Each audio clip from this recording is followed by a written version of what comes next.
अस्सलाम वालेकुम क्लास 10। अब हम करेंगे एक्सरसाइज 7.1 क्वेश्चन नंबर 11 और 12। जैसा कि मैंने आपसे कहा था कि अब यहाँ पे तो आपके पास क्वेश्चन नंबर 11 की डायग्राम बनी हुई है, क्वेश्चन नंबर 12 की डायग्राम बनी हुई है, बट आपके पास पेपर में जस्ट क्वेश्चन आएगा। देखिए क्वेश्चन पढ़ के भी हम ये डायग्राम बना सकते हैं कि two ships which are in line with the base of vertical cliff. एक मेरे पास ये वर्टिकल क्लिफ है, ठीक है, पहाड़ टाइप बना हुआ है। तो यहाँ पे टू शिप्स जा रही हैं। अब कोई पर्सन है वो यहाँ पे खड़े होकर इसको क्या कर रहा है, ऑब्जर्व कर रहा है। इन दो शिप्स को ऑब्जर्व कर रहा है कि कहाँ ट्रैवल कर रही है। कहते हैं कि 120 मीटर्स अपार्ट है। इनका जो डिस्टेंस है, शिप का डिस्टेंस कितना है मेरे पास, 120 मीटर है। कहते हैं the angle of depression, depression को पता है कि horizontal, below the horizontal line होता है, from the top of the Cliff, top of the Cliff है, यहाँ से जो एंगल ऑफ डिप्रेशन है फर्स्ट शिप के साथ क्या बना रहा है 30 डिग्री और सेकंड के साथ क्या बना रहा है 45। ये मेरे पास क्या है 30 डिग्री और सेकंड से मेरे पास क्या एंगल बना रहा है 45। फिर आपको पता है अल्टरनेट एंगल्स आपके पास इक्वल होते हैं, तो वो यहाँ पे भी 30 आ जाएगा, यहाँ पे 45 आ जाएगा। नेक्स्ट मेरे पास कहते हैं कि calculate the distance between B C का डिस्टेंस आपने फाइंड कर, सॉरी बी सी का डिस्टेंस फाइंड करना है आपने। नेक्स्ट आपसे कहते हैं कि आपने कैलकुलेट करनी है हाइट सी डी भी कैलकुलेट करनी है। अब डायग्राम मैं बनाती हूँ, ठीक है। अब बुक के हम पढ़ते हैं, हम जस्ट डायग्राम अपनी बनाते हैं। कहते हैं two ships which are in line, दो शिप्स हैं जो क्या है एक लाइन में है। ये मेरे पास दो शिप्स हैं, ठीक है। इसको मैंने ए का नाम दे दिया है और ये मेरे पास सेकंड शिप है, ठीक है। इसको मैंने बी का नाम दे दिया। कहते हैं two ships which are in line, वो एक लाइन पे है। The base of vertical cliff with the base, अब बेस, अब ये मेरे पास क्या है वर्टिकल क्लिफ है, ठीक है। इसे हम कह देते हैं ये मेरे पास क्या है वर्टिकल क्लिफ, ठीक है। उसकी बेस के साथ ये जा रही है, ठीक है। ये वर्टिकल क्लिफ है ना, उसकी बेस ये होगी। आर 120 मीटर अपार्ट्स, मतलब जो टू शिप्स हैं एक लाइन में है वर्टिकल क्लिफ की बेस पे और 120 मीटर अपार्ट्स है, मतलब इन ए बी का जो डिस्टेंस है वो कितना है, ये एक दूसरे से कितना दूर है, ये एक दूसरे से 120 मीटर दूर है। तो मैंने यहाँ पे क्या लिख दिया कि एक दूसरे से 120 मीटर दूर है। अब ये मेरे पास यहाँ पे खड़े होकर कोई पर्सन इसको क्या कर रहा है ऑब्जर्व कर रहा है। इस पॉइंट को मैंने सी का नाम दे दिया, ठीक है। इस पॉइंट को मैंने किसका नाम दे दिया सी का। कहते हैं कि the angle of depression to the top from the top of the cliff to the ship are 30 degree and 45 degree.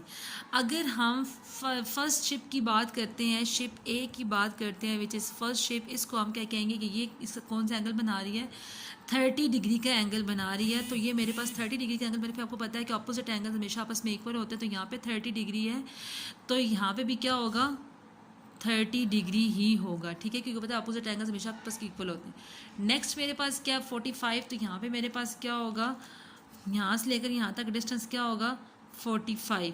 तो जब यहाँ पे 45 है तो यहाँ पे भी क्या होगा 45। नेक्स्ट कहते हैं calculate the distance B C, sorry उन्होंने इसको बी सी का नाम दिया मैंने, तो यहाँ पे बी सी कर दो और इस पॉइंट को आप डी का नाम दे दो, ठीक है, क्योंकि उन्होंने यहाँ पे इसको बी सी कह दिया। Calculate the distance B C, आपने ये डिस्टेंस कैलकुलेट करना है, तो इसको मैंने लेट कर लिया एक्स, ठीक है, लेट कर लिया, let the distance B C is equal to x.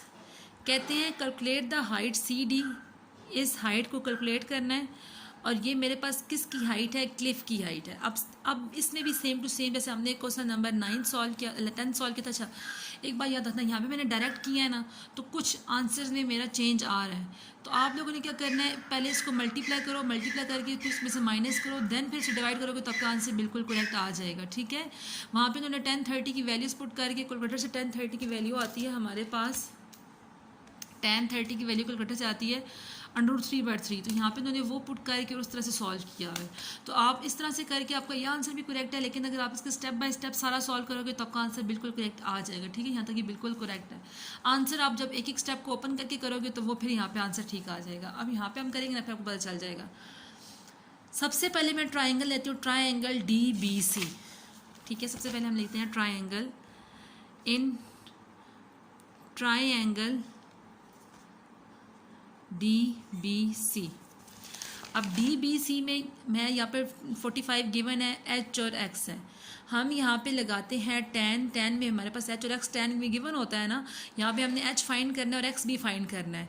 तो मैं यहाँ पे करती हूँ कि tan 45 is equals to H by X. ठीक है, आपके पास टेन का फार्मूला क्या होता है? टेन का फार्मूला मेरे पास क्या होता है? Tan theta is equals to perpendicular by base. सबसे पहले टेन की वैल्यू है इसके लिहाज से, डी बी के लिहाज से क्या वैल्यू है? 45। तो यहाँ पे हम लिखेंगे टेन 45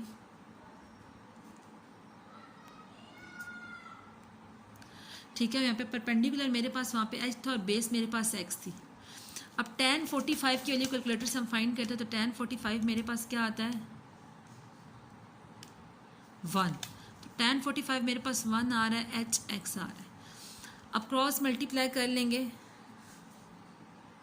तो मेरे पास h आ जाएगा इक्वल टू x। इस अब ना मुझे h की वैल्यू पता है ना मुझे x की वैल्यू पता है, तो यहाँ से जस्ट मुझे ये पता चला है कि h और x आपस में इक्वल है। मतलब जो वर्टिकल क्लिफ का डिस्टेंस है और जो बी सी वर्टिकल क्लिफ की हाइट है और जो बी सी है वो आपस में क्या है? इक्वल है। अब नेक्स्ट ट्राइंगल लेते हैं। नेक्स्ट ट्राइंगल लेते हैं triangle A D C. Next triangle लेते हैं ट्राइंगल ए डी सी। यहाँ पे लिखते हैं इन ट्राइंगल ए डी सी। अच्छा, अब वो देखो हमें क्या पता है, यहाँ पे 30 पता है। अब देखो यहाँ से कोई गुजरी सी बात है, आपने इतनी ट्राइंगल्स में कर चुके हैं कि जब हम पूरी ए डी सी लेते हैं तो ये पूरी की पूरी बेस होती है। ये सारी की सारी यहाँ से लेकर यहाँ तक क्या होती है? बेस होती है। तो इसका मतलब है कि 120 और एक्स को हम आपस में क्या करेंगे? प्लस कर देंगे। 120 और एक्स को आपस में क्या करेंगे? प्लस करेंगे, क्योंकि यहाँ पर टोटल डिस्टेंस फाइंड करना है। टोटल डिस्टेंस कितना है? 120 प्लस एक्स। तो अब यहाँ पर हम लिखेंगे tan 30 degree is equals to perpendicular by base. tan 30 किसके इक्वल हो जाएगा? परपेंडिकुलर एच है और बेस मेरे पास क्या है? 120 प्लस एक्स। ऊपर मेरे पास एच किसकी इक्वल आया था? एक्स की इक्वल आया था, तो यहाँ पे हम पुट कर देंगे tan 30 में क्या पुट करेंगे? एक्स, एच की जगह एक्स पुट करेंगे। यहाँ से हम एच की जगह क्या पुट करेंगे? एक्स पुट करेंगे। यहाँ पे मेरे पास क्या आ जाएगा? 120 एक्स। एट टाइम या तो हम एक्स को एच की इक्वल लिख दो या एच को एक्स की इक्वल लिख दो। यहाँ पे हमने लिखा ना एच एक्स की इक्वल है, तो मैंने यहाँ पे पुट कर दिया एक्स। अब हम क्रॉस मल्टीप्लाई करेंगे। क्रॉस मल्टीप्लाई करेंगे तो मेरे पास आएगा एक्स इस साइड पे आ जाएगा और tan 30 degree and 120 plus x. Open करेंगे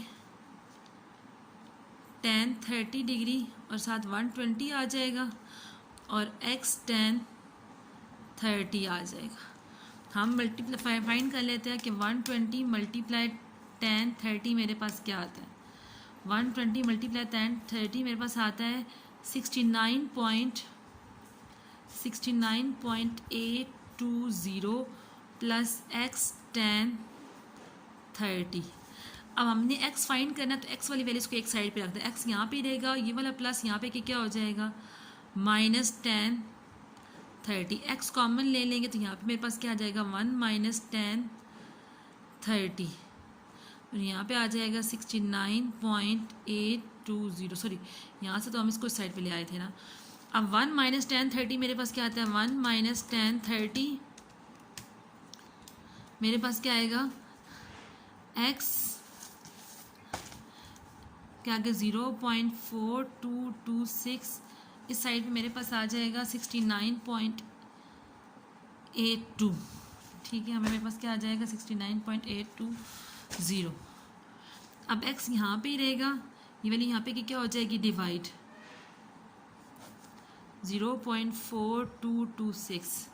यहाँ पे लिखेंगे 69.820 डिवाइड 0.4226। तो मेरे पास क्या आ जाएगा? 165.21। इसका आंसर देख लेते हैं।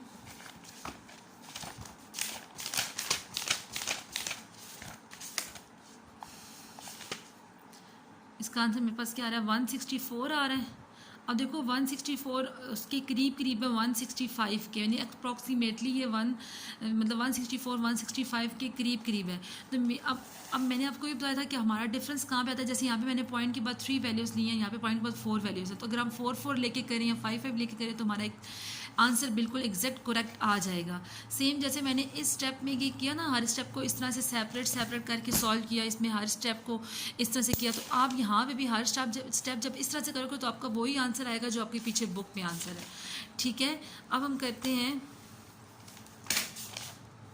अगर आपको क्वेश्चन नंबर 11 में कोई इशू है तो आप मुझसे डिस्कस कर सकते हैं। ठीक है, नेक्स्ट क्वेश्चन नेक्स्ट लेक्चर में इंशाल्लाह। ओके क्लास, अल्लाह हाफिज़।